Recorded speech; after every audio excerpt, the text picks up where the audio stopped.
Let's see how to make another electrical bell. To make this you need a DC motor, a steel bottle and a switch like a battery. Let's see how to make this. Watch till the end.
Watch the video till the end, and if you don't understand anything, comment and I will answer.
If you tell me to do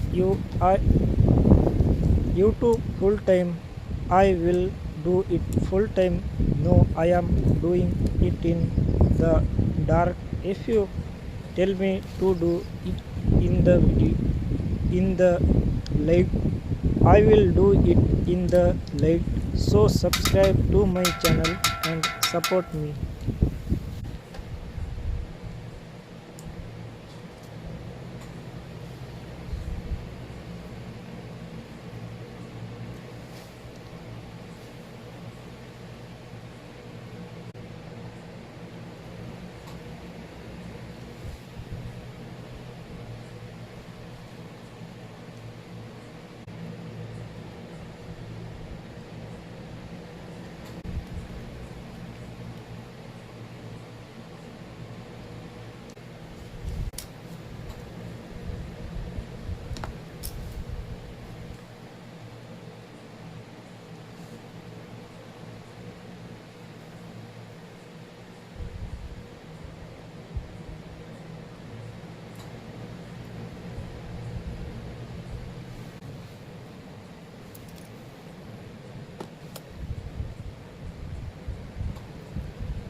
Let me know how you like this video by commenting. If you like the video, please subscribe and see you in the next new video. May God bless and protect you.